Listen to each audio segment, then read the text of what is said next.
This is your daily real estate syndication show. I'm your host, Whitney Sewell. Today, we've packed a number of shows together to give you some highlights. I know you're going to enjoy the show. Thank you for being with us today.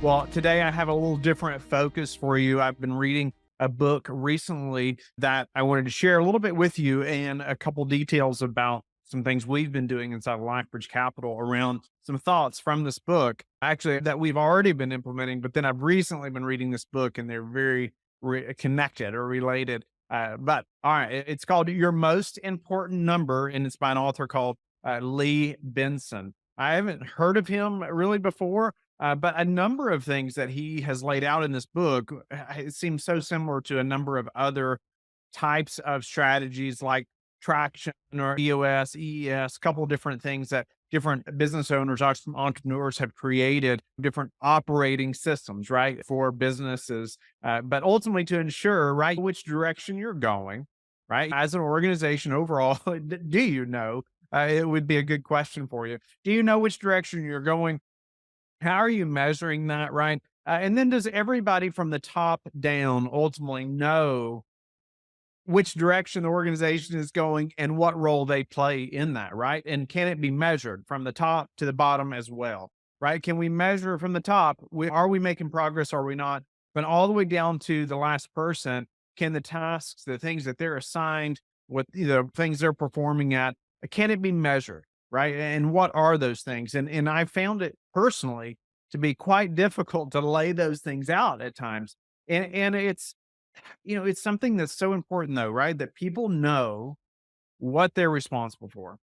And for you to really move the ball forward in a big way, you have to know what your people are responsible for. And ultimately they have to know what they're responsible for. And it's, like I said, it's not been an easy thing for me to lay out.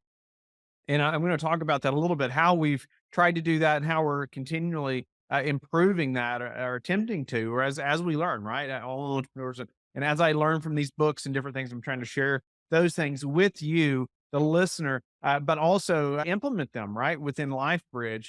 And one thing I just want to point out, which Lee Benson points out many times, I think it's right on. Winning means keeping score, right? You think about any sports game or anything, right? There's a score. And it matters to every team member, right? Just think about a baseball field, right?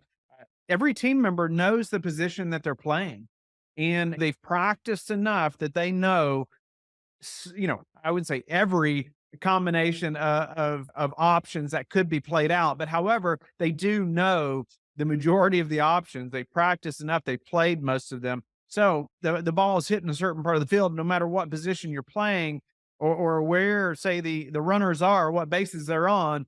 Most likely, you know where you should be standing, you know where you should be running to, who you should get the ball to, right? So the best play can be had, or the correct person can be got out at the right time, or all those things. But there's a score, right? There's a score, and to win, a score must be kept. And so then every player is behind that score, and even the audience is behind that score in a big way. Now, the numbers matter, right, to the players and the fans in a big way, as we all know. And it doesn't matter what sport it is, and in business as well.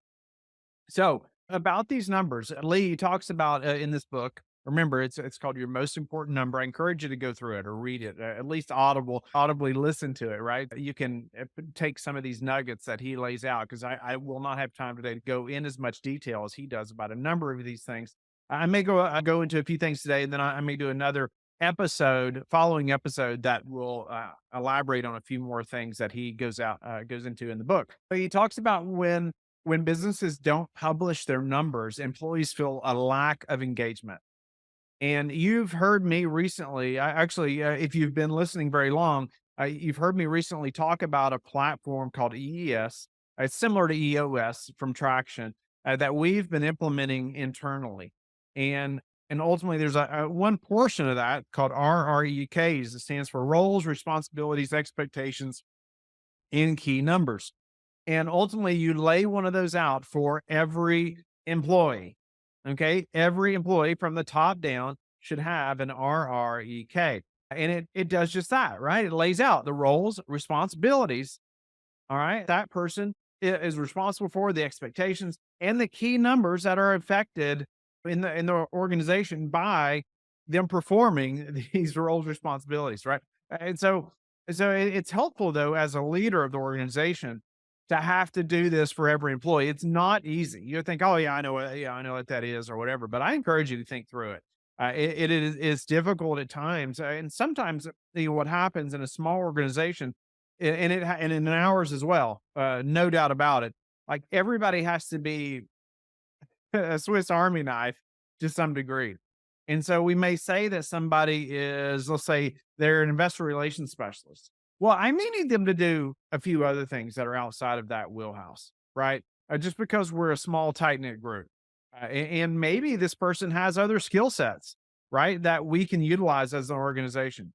And I would say that that's not always the best thing, right? Especially as you grow, you're going to gain a higher level of specialty or experience in a specific part of the business, right? Where when you're smaller, tight knit, you don't have that luxury, right? You don't have a really large team yet, or you may not have the balance sheet yet to hire a number of more people. So you got to make do, and we've all had to do that, right? My It was just me and Sam, my business partner, for a long time, right? We did everything, right? And then as we've grown, we've had to decide, okay, what's our next key or most important hire, right? That's going to help us to continually be able to focus more on higher level tasks or strategy and things like that versus the day to day operations. And it's this continual battle and process, which we've also talked about in a number of shows, and I'll talk about more as well. But we want you to think about knowing what those numbers are and then publishing them for the entire team. Another show that I did where I talked about our compass,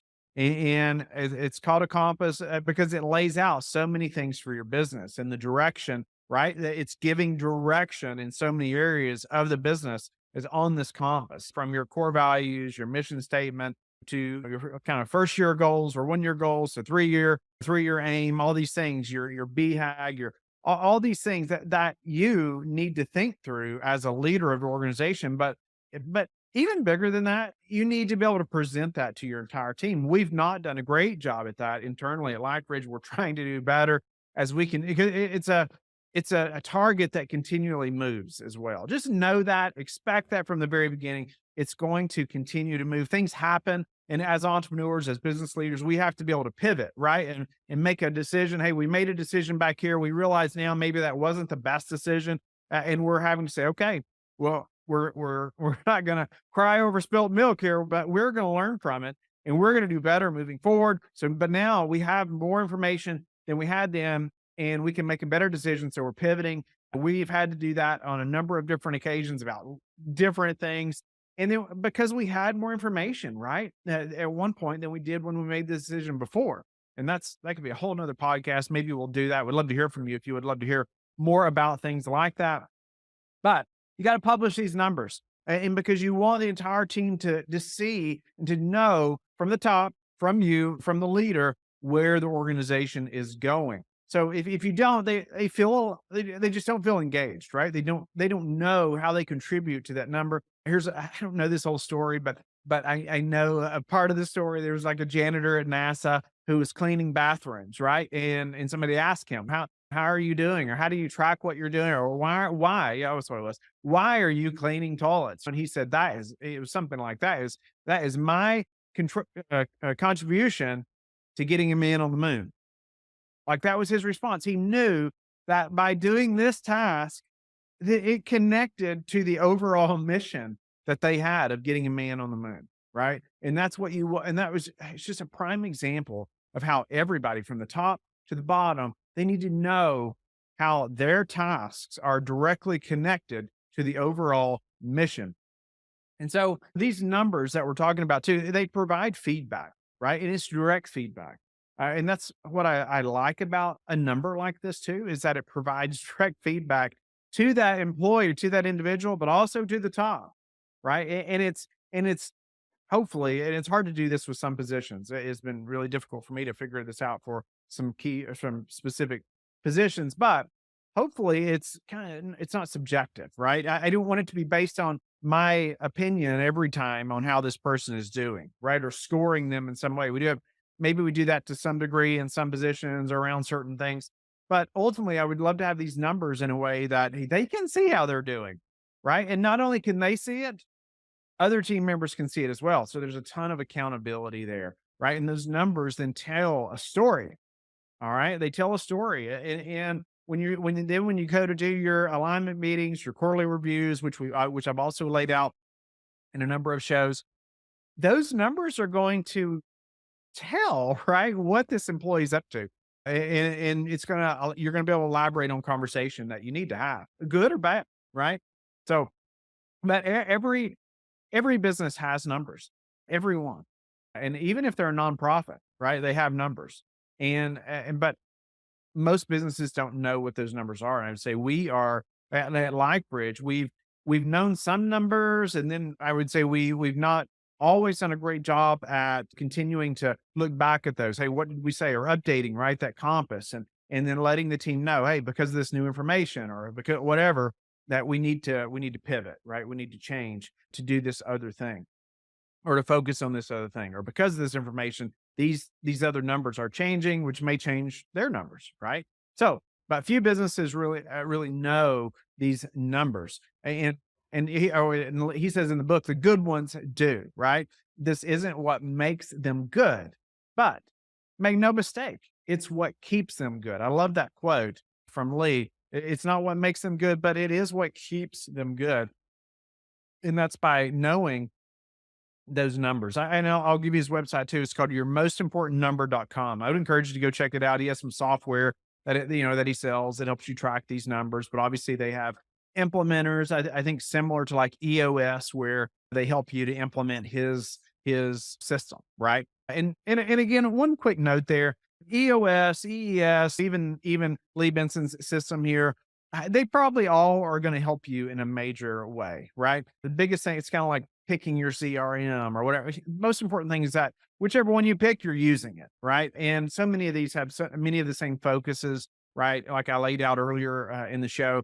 And so you just got to kind of pick the best one and go with it for a bit. And then you may find a better one later. But I like this so far, what Lee has laid out. So he's so big on your most important number, right? And knowing what it is and above all others.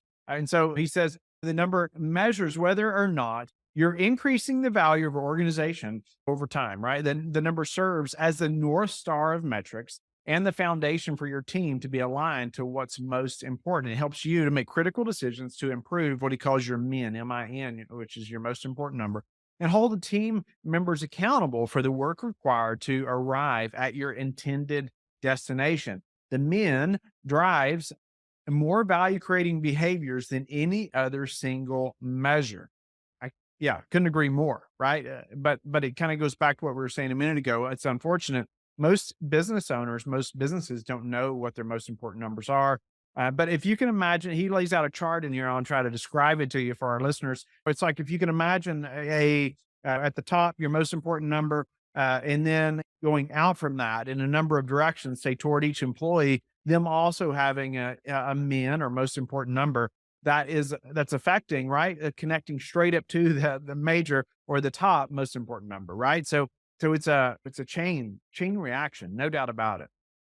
So I love how he connects so many things to this number. But he also talks about senior leaders. They're too busy fighting fires, right? I've been guilty of this so many times to do the real work in the organization. You're right. They can't do the real work because they're too busy putting out fires all the time. And as a result, they do very little work focused on getting better results in the future. So they're too busy. They're so busy putting out fires that they're going to continue to have to put out those fires because they can't step back to do the more important work of focusing on better ways today to get better results in the future. Right. And he has this definition of leadership, and he says it's the best definition of leadership he's ever heard of. And he says eating, and he talks about dreaming versus eating, and we'll talk about that a little bit. But eating refers to getting great short-term results using what you currently have to work with. Dreaming refers to doing things today to get an even better result in the future. In this definition, dreaming is not sitting around thinking about ideas that may be helpful right in the future. Rather, dreaming is doing things today to get better results in the future. So think about the dreaming versus eating. And he really questions us. And I would question you to think about this too. How much time do you spend eating versus dreaming? Do you know, or do you track that in some way? And he says that at most successful companies that he's been at, leaders spend 80% or more of their day dreaming. And so those are the most successful ones, right? And remember, dreaming is doing things today to get better results in the future. Okay. So it's not putting out fires, right? There will be days when emergencies come up. The leaders will shift focus to 100% eating. Of course, I have to do that all the time at LifeBridge. I may shift 100% for a period of time, but I've recently tried to change my schedule, my calendar in a big way so I can have more focused time on this dreaming, which is what he calls it, but ultimately looking from a high level and thinking at a high level for LifeBridge long term and improving things today that gaining right results in the future. So, but in general, you should pursue an 80% dreaming activity state on average, is what he says. So I love that. Lee Benson points that out. In general, you should pursue an 80% dreaming activity. So, meaning you're working on those things to get better results, you're right, in the future. And man, instead of putting out fires, I think it's so easy to just be focused on the fires, right? And unfortunately, it leads to, I think, as a business owner and entrepreneur, it leads to having to ignore some things that typically you wouldn't maybe, or you really don't want to ignore. And I use this example often because I think we all get caught up in it, but it's email, right? I could spend so much time every day on email. And is it important? Yes, I want to get back to people. I really do. But I have to determine, or actually I built a process for my assistant to help me to determine which emails are most important, right? And we have a system of tagging our emails, or so that she goes through and tags my emails, which are urgent, or which ones are going to take me longer to respond, but that I do need to respond to, or ones that she can respond to. So we're trying to still provide this service to people that email me, but it does mean I have to say no to a lot of emails that I used to respond to, right? And I want to, but I have to consider, hey, what's most important for me today? What's highest and best use of my time? And more times than not, it's this dreaming, just like Lee Benson is talking about. It's that focused time at a high level and not putting out fires or getting caught up in my email. And before I know it, 45 minutes later, I've been responding to emails and I've not been focused on the dreaming piece or on the higher level things. So, okay. So I love how he focused even your culture to your financials, or this men, right? The most important number. And he talks about how so often senior leadership, that team, the senior leadership team, they fail to connect intentional organizational culture to financial performance. That's what he says. I love that. And I think in LifeBridge, we've not done that great, but I do feel like we've had a focus there, a big focus on culture. I've worked really hard at that. I know Sam has. And every quarter, I did see quarterly reviews last week or the week before. And everybody says, "Hey, I love our culture." We specifically talk about it, bring it up, right? And they have a document they complete ahead of time. I have questions on there. I want them to take time to fill this out before the meeting so we can have a very productive time together. And there's a number of things around culture, and they all will say they love the culture. They feel really good about LifeBridge and the culture here across our employees. And so while I love that, I have not done a good job at really connecting this to financial performance. I do know it's connected. Hey, if people feel great about the culture, right? They're more motivated. They know where they're connected. They're all these things, right? They feel better about even sharing within meetings, whatnot, right? Depending on the culture, which all that drives us forward. But I just loved how Lee connected that. And he says, the goal of organizational culture, however, isn't reciting the mission when called upon, which I would say so many that would think that that's it. It is living an intentionally based culture to create more value for your organization your team members, and ultimately for your customers, right? And in our business, it's for our investors. That is a major right goal, right, of ours, and that's got to be part of the culture as well. That's what we're doing, right? And we know when we are bringing more value to our investors, then ultimately we're bringing more value to our team and all of our every employee, right? And all the way down even to our foundation, right? That's helping families adopt children, which you just heard some shows about or talking about the foundation and what we're doing there to help families adopt children. And so, that's all part of our culture, right? And that's greatly affected by our financial performance and vice versa. So, a highly effective outcome achieving process should take a life of its own without enormous efforts by the senior team to keep it going. Your teams should be building their own momentum when it comes to getting better results, not waiting for you to keep them motivated. So, I like this quote as well. And where he lays out that, hey, they should be able to be motivated, but if they don't know what their numbers are, they're not going to be motivated, right? They don't know the real direction, right? That the whole company's going in, much less them personally within an organization. It goes back to that janitor, right? He knew that by doing this, he is helping get a man on the moon. He knew their overall mission, and he knew that what he did every day was connected to that, and that's what we need to do within our organizations. And he starts going into knowing or know what is expected 100% of the time, right? Helping your people do that. And that's what we try to do through the RREKs, which I briefly talked about earlier. And I've done other shows on that in the past. Would encourage you to go back and listen to those where I elaborate on that specific thing in one show quite a bit and how we've implemented that. I would say, yeah, it's a major learning process from the top to the bottom to implement something like that. When it's just you and your business partner or whoever in the very beginning, well, you're just kind of doing everything. But I would say typically, there's a lot less dreaming there, right? You're mostly putting fires out. You do have to think about a number of things at a strategic level, but more times than not, it's firefighting right early on. And then as you grow, you hire more people that are specialists, right? And they do things, or they should, right? And we've done shows on hiring process, all that stuff. But you should be hiring people that can do these things better than you can, right? You're bringing somebody in, say, where I was taking all the investor calls for a long time, for years. Then I bring somebody in that should be able to do that better than I can, right? And so they're taking a number of calls, most of that off my plate, so then I can spend hopefully more time on the strategic direction, right, of LifeBridge and thinking bigger scale. I'm doing that dreaming like we talked about. And so that's getting better results for the future, right? For LifeBridge. And so hopefully I'm not just filling that time then where I would have been taking those investor calls. I'm not just filling that time with email, right? Or something else like that, or other fires that I think are requiring me to have to put out, which more times than not, they are not. All right, so I encourage you to know and help your entire team to know what's expected of them 100% of the time. I wanted to go through a few things that I highlighted that I felt were crucial, really, in any business that are so applicable to LifeBridge Capital and to me personally.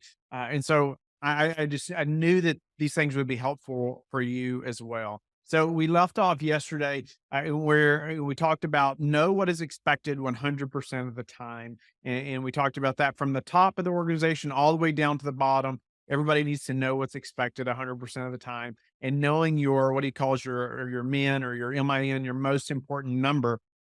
And really, he goes into what's drivers of that as well. And we won't have time to go into all of that, but then he calls it a mind, right? MIND. So your most important number in the drivers that are behind, right? That number.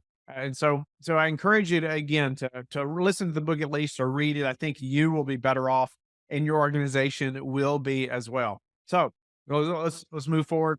So he talks about notice how every department is pointed in the same direction. There's no sideways energy. Progress is palatable, and therefore team engagement is high. We talked about yesterday that the most important number at the top, and underneath that, just think about like an org chart, right? I mean, that's pretty much what you're laying out here, and everybody's number, right? The main number that everybody's responsible for that's feeding into the most important number at the very top.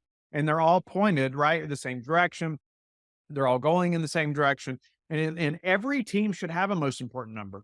All teams' most important numbers are they're by design should support, right? Improving the organization's most important number. And I mean, he elaborates on that, but ensuring every team, right, is pulling in the same direction. And oftentimes we think that they are, we assume that they are. If we really sit back and dive in, I think you'll figure out that oftentimes they're not. And we just we oh man, I'm so guilty of this as well. I mean, we have dove into more of this recently, even before this book, in helping every team member ensure that they know what they're responsible for. And we've not mastered this by any means, and it's not an easy process.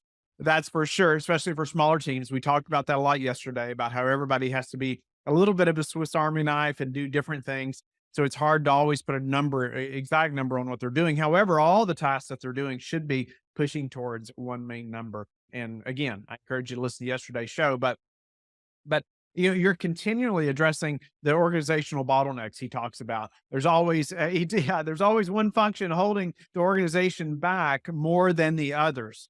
And there always is. There's always something that's pushing back against you. And it's not always easy to figure out what that is. And he goes on, but I just want you to think about that in your organization. What's pushing back the wrong direction? If you pick out your most important number and you think down through the organization of other people's most important numbers, you're going to find things that other people are doing that may even be counterintuitive, right? Or maybe pushing back against the progress, right, of everybody else, or a number of people, or at least the team that they're on, or maybe the entire team could be pushing back against that. So he goes into also which most of us do this in some form or fashion. We have a strategy session, right, or a strategic meeting for the leadership department of an organization. Sam and I do this at least annually. We try, given that we live all the way across the country from each other, I have just learned, and he has as well, that it's so crucial that we dedicate at least a day, probably at least every 6 months, that we are purposefully together to talk about strategy of LifeBridge Capital. And and it's so crucial that we're together when doing that. Like, the conversations are very different when we are together. We know we're focused on this thing versus just over Zoom. It's very different. Okay. And one thing that we found is crucial, again, even before this book, because he's gonna mention this as well. But what we have found to be so helpful to make that strategy session a success, and maybe we'll do a whole show on this in the near future. But ultimately, we spend time before preparing. Right? We'll have a document that's shared with both of us, maybe say 2 weeks before at least, and where we know that we're both just like brain dumping things and ideas that we know we need to discuss during this day together. And it does a number of things, right? It allows you to dump it, so you're not having to keep remembering it, and then you forget it, right? That's what would happen to me. That's why I have to take good notes and write things down, right? But it helps me to move on to thinking about the next things, right? Because I know I've got it there. But it also allows him to see those things. It allows him to be thinking about those things ahead of time also.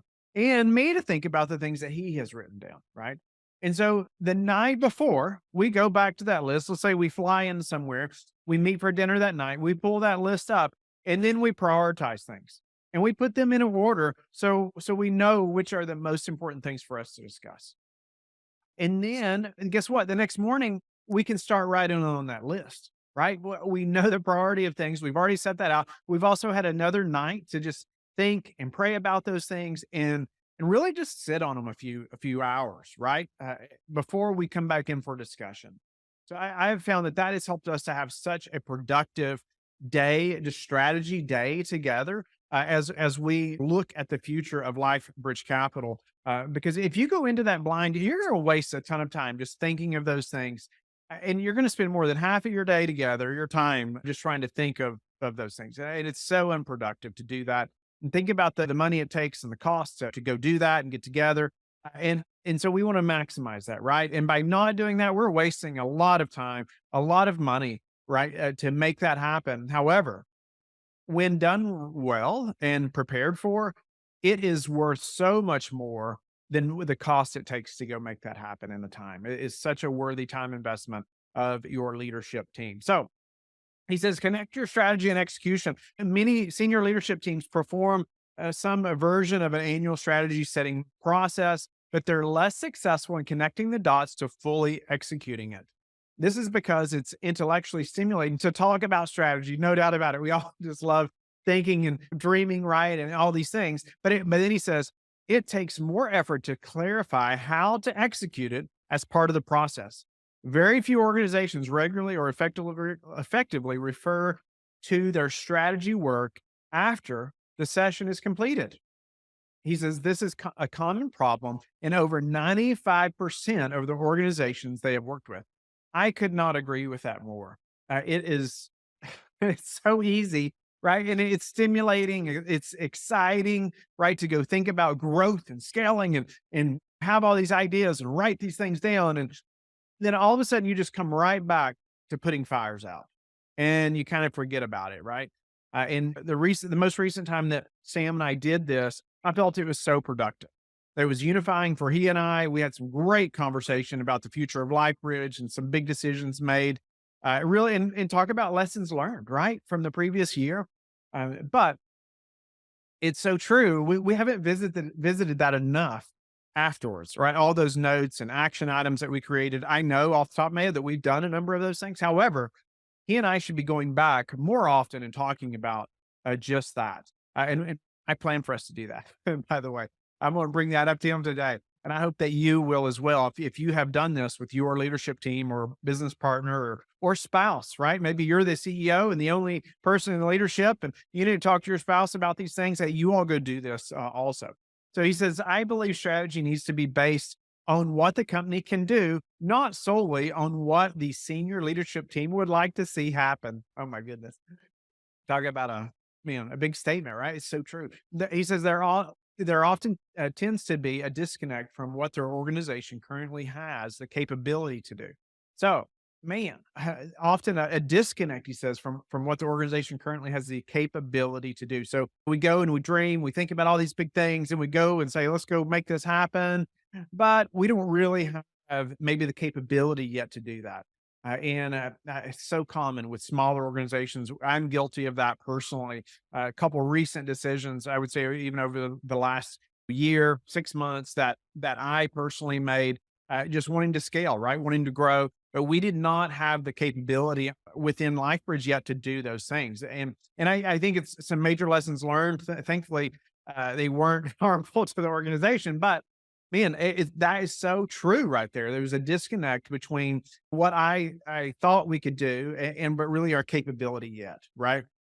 He says, when this happens, there's often too many ideas and initiatives to execute properly on any of them. And so it's just such a good thing to keep in mind. A couple of these things I could have put right out there, let's say 3 years from now for LifeBridge, and we would have been more successful at some of those things versus trying to do them too early or before we had the capability. And he says, in many cases, people are being asked to do things they have never done before and don't have the capability to do. It can be easy to say that something didn't work, but had the task been given to someone with the right capabilities, it would have worked. So it's just hard lessons, right? As an entrepreneur, as a business owner, thinking about right person, right seat. You hear that from the EOS traction methodology, right? Right person, right seat is so crucial. And it even goes back to your hiring process and ensuring the culture of your organization. And I love that Lee Benson here is so big on culture and connecting that to your most important number. I love that he is big on that. I also believe that it is so connected. And yesterday's show, we talked about that more in depth. But he says, when the senior leadership team is ready to address strategy, it's important to have a clear purpose, framework, and rules of engagement. And what we talked about a little bit. Sam and I could do a much better job at laying those things out, but that's what we were doing, right? And then we did the priority, listed them in priority level. So he says, as previously stated, the purpose of having a strategy session is to make decisions causing sustained improvement in your organization's most important number over time. Coming to an agreement on a strategy session's purpose, framework, and rules of engagement are all critical decisions. And so again, it is a critical, it's critical decisions. He says, for every 100 decisions made, only about 1 to 3 of them will be actually critical. And he says critical decisions with the biggest impact on the most important number generally fall into five categories. And I want to I'm going to gloss over these at a high level, but I want to apply a couple of these in a little more detail to our business, right? As a syndication business in commercial real estate, raising money with investors, how we work with investors.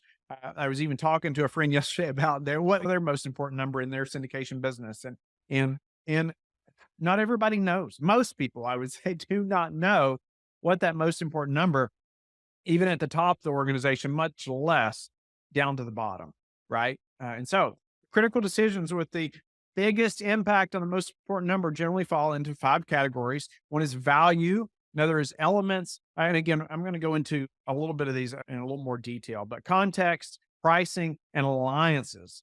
And so I like this value one. And this is going to be for any business. But he says decision category one is value. You know, as I read just a couple sentences here, I want you to think about this in relation to your business and investors, right? And so he says the first category, improving the perceived and actual value of your products and services. It should be a never ending, evergreen process. It's not uncommon for an organization to believe their customers love their products and services much more than they actually do. As a result, many senior leadership teams make decisions to scale before they have something with enough perceived value in the marketplace to scale in a way they think it will or want it to. Customers' experience is everything. Yet many leadership teams tell me they're too busy focusing on scaling and spending time on customer experience. We all know customer experience is of the utmost importance if we want to sell more of what we have to offer. If we know this to be true, why don't more organizations have resources dedicated to studying and improving customer experience? Think about how that applies to our businesses and our investors' experience. We call it our investors' journey or life cycle, right? And we hope it never ends, right? And so, but for it to never end, guess what? They have to have a great experience. And I can relate to this so much as far as, hey, we're so focused on scaling. And we've talked about this a number of times on the show in different ways, but it's the same thing. We're so focused on scaling that we forget to focus on all the investors, hundreds and hundreds and hundreds of investors who are already committed to us, who have already given us their hard-earned capital, right? And invested it with us, trusting it with us. That we forget, right? We don't focus on them enough. We don't go back and say, wait a minute, how can we improve this process? I mean, we have done that to some degree, but I don't think near enough. I mean, personally, and even the other operators that I know, most have not done this, right? One operator I know has spent more than $1 million a year just in marketing, right? To raise more money. I think, man, what if we took a portion of that and did exactly what Lee talks about here, right? And studied that process and improved the process for our current customers or investors in our case, right? So they love their products and services that much more, right? Think about how much that would help you to scale if we just wowed them to death, right? I mean, from the beginning to the end, it is so crucially important. And we have talked about that, but I feel like at LifeBridge, we've not spent enough time or resources on studying that process. We have continually tried to improve it, but I just think we have so far to go. And I'm just being transparent with you. And I feel like we have improved it, but man, I want to improve it so much better. And I think it starts with me, right? It starts with me and it goes all the way down to the last person of the organization. And because everybody, right, should have a number that's contributing to the most important number. And so what is that most important number for you? And I think really you're going to get down to, everybody talks about revenue, right? There's a number of different ways to think about what is the most important number. Is it revenue? I almost feel like in our business, it's your return metrics or your actual returns that you've contributed to your investors. And it's like I can almost relate. I think everybody's seat, right, and number, most important number, up to that. But maybe we'll talk more about that in the future. Would love to hear from you at info@lifebridgecapital.com. And if there are things that stick out to you that you'd like for me to talk more about or how we've done specific things in LifeBridge, again, I'd love to hear from you. I hope that you will take the time to email me and let me know. Let me know your thoughts about the show, ways we can improve it, people you'd love to be on. All right. So, critical decisions about team members' performance can significantly increase or decrease the value of your organization creates. Leaving leaders in place for too long who don't have the capability to deliver on their roles outcome based responsibilities are often the costliest decisions a senior leadership team can make. We know by now that choosing not to make a decision here is making a decision. Man, and I think this can be so hard when, we have hearts, right? I love my people, right? I love that our employees, I care about them greatly. And so it can be a very difficult thing to have to change somebody around, right? Or say, hey, I feel like maybe this is not the right role for you. Or maybe these tasks, we thought these would be good for under your position or for you to do, but now we see that, hey, maybe this person over here should be doing these things and you should be focused on this over here, right? That's a hard decision to have sometimes, but man, it is crucially important. Even him talking about, leaving the leaders in place too long, right? That are they're not delivering on their roles, outcome-based responsibilities, right? He says it's the costliest decision a senior leadership team can make. So he said leaving a team member in place who isn't delivering on their roles, responsibilities for too long is also the least caring thing you can do. It sets up the employee for inevitable failure instead of giving them an opportunity to be successful elsewhere. And it is demoralizing to other team members who are performing well. I learned this lesson the hard way by leaving leaders in positions for too long where they didn't deliver. And it cost my business millions of dollars. Every team member should know what is expected to be successful and how well they are performing in their respective role 100% of the time. That was him speaking there as far as it's cost their business millions of dollars. I think as you grow, I think it's cost all of us millions of dollars because we're all guilty of this. We don't know where we would have been if we had moved somebody around faster or unfortunately maybe terminated somebody's employment faster or got to change some tasks around, right? Because of somebody's skill sets or they're not performing in a certain area or, spent the time with that employee to dive in to say, hey, how are you doing? Right. And we've talked about that. I encourage you to go back and listen to how I do alignment meetings and how we meet every month with every employee that reports to me. And we talk about that, right? Where it's a time for us to discuss these things outside of the day-to-day fire work, right? I'm meaning putting out fires every day, or we talk every week almost with almost every employee or whoever they report to. And we're putting out fires oftentimes during those meetings, or we have a specific thing we're pushing forward on, or they are, and they have some questions, right, for whoever they report to.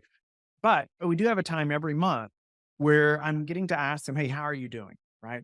And it's a time to learn about some of these things that we're talking about right now. Are they performing? Right. And getting to dive in on the performance piece a little bit, but often, not doing it once a year. Right. But doing it much, much more often. So decision three is context, determining where to compete, not to compete is a third. He says type of critical decision. And we talked about this thing on the show, right? It's shiny object syndrome. It's the same thing. He says the problem was early on, we said yes to virtually every repair request made. And so they were in the aerospace engineering business, right? And he says, as a result, we developed 10,000 plus repairs over the years. Less than 100 of them made up 80% of our revenue at the time he sold the business. So think about that. If he, man, if he had just cut all those repairs out and just focused on that 100, right, that made up 80%, man, he says they would be 3 times larger. They would have been when he sold the business, they would have been 3 times larger than they actually were. And that is so many of us. If we focused on 1 or 2, 5, whatever critical things that we are the best at it, but in his case, that's contributing to that most important number, man, it would just help us to grow and to scale, right? So much faster. So, man, for a really long time, there's so many things I want you to know as a listener. But maybe we'll have to do another show. I want to finish some of this discussion, but I want to leave you with one other thing here. So, and then we'll follow up on it in another episode. But we found He said, we found in the most important number that it's the easiest thing to get your team's head around when it comes to describing what aspirationally winning looks like over time. And so, aspirationally winning, right? What does that look like? He says, refers to describing what is possible if everything worked out perfectly for the organization, given its capabilities. It can also be helpful to find out what aspirational winning looks like for each senior leader on the team. He said, this thought evoking question rarely yields initial agreement, but don't despair. It's all part of the process. Alignment takes effort.